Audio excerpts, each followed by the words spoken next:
Au pied de la plus grande dune d'Europe, il est un chantier à l'abandon depuis 1 an et demi. Les travaux de ce camping ont été stoppés par arrêté municipal après plusieurs anomalies constatées. Un lieu désormais fantôme qui interroge touristes et habitués. C'est pas très chaud, joli.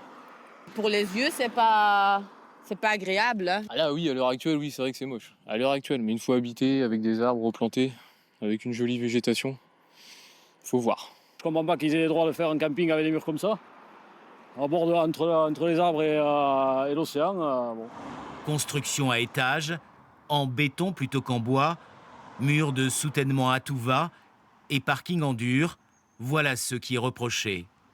Tout cela à 2 pas de la forêt brûlée en 2022, et alors que des promesses avaient été faites. On ne pourra pas reconstruire les campings comme ils étaient avant. Il faut qu'ils intègrent aussi mieux, eux, les règles de prévention, de respect du littoral et de la forêt. Aujourd'hui, le nouveau maire de La Teste monte au créneau. Il souhaite que le propriétaire redonne enfin un visage naturel au site. On est dans un site classé, conservatoire du littoral, syndicat mixte de la dune du Pilat. Et d'une manière générale, ça n'a pas été pris en compte, mais absolument pas. Et en fait, ça a été une découverte pour tout le monde. Nous, les contribuables, quand on se promenait aux bordures, on a été très surpris. On s'est dit, tiens, c'est assez osé comme structure. Moi, je parle de ça il y a 2 ans presque. Et en fait, c'était pas du tout validé.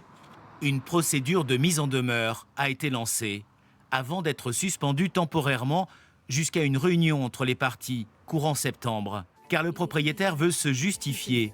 Spécialiste de l'hôtellerie de plein air, MS Vacances se dit victime dans cette affaire, après avoir racheté un site déjà en grande partie aménagé par l'ancien rugbyman Stéphane Carella, associé au footballeur Mathieu Valbuena. Décidément, l'avenir de Pilat Camping réveille les vieux dossiers.